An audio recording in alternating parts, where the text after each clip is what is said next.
Hi all. ప్రతి సంవత్సరం నైరుతి ఋతుపవనాలు జూన్లో వస్తూ ఉంటాయి, కానీ ఈసారి మేలోనే వచ్చేసాయి. దీనివల్ల రాష్ట్రంలో అలాగే దేశంలో విస్తారంగా వర్షాలు కురుస్తాయని చెప్పేసి వాతావరణ శాఖ అధికారులు చెప్తున్నారు. అట్ ది సేమ్ టైం కొన్ని ప్లేసెస్కి హెచ్చరికలు కూడా జారీ చేస్తున్నారు. అయితే మనం కామన్గా గమనించాల్సింది ఏంటంటే, ఏదైనా సరే సీజన్ మారేటప్పుడు చాలా వరకు కూడా రకరకాల ఇన్ఫెక్షన్స్ బారిన పడుతూ ఉంటారు.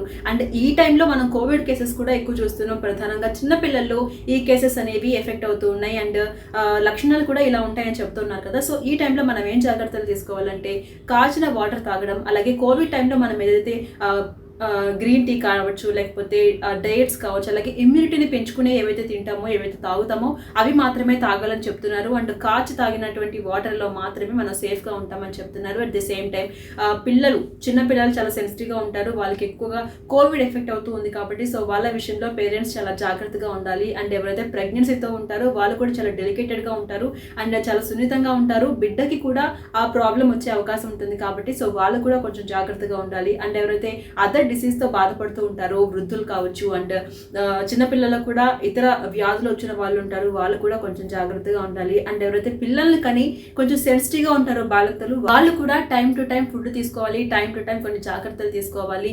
ఎందుకంటే వాళ్ళు పిల్లలకు ఫీడ్ కూడా చేస్తుంటారు కాబట్టి సో ప్రతి ఒక్కరు సీజన్ మారినప్పుడు జాగ్రత్తలన్నీ పాటిస్తే కనుక కోవిడ్ అయినా సరే, అలాగే సీజనల్ ఇష్యూస్ అయినా సరే మనం దాని నుంచి బయటపడొచ్చని ఎక్స్పర్ట్స్ చెప్తున్నారు. మరి ఈ అలవాట్లన్నీ మీకు లేకపోతే మీరు ఇప్పుడే అలవాటు చేసుకోండి అండ్ పాటించండి. ఈ సీజన్ నుంచి అలాగే కోవిడ్ నుంచి బయటపడండి.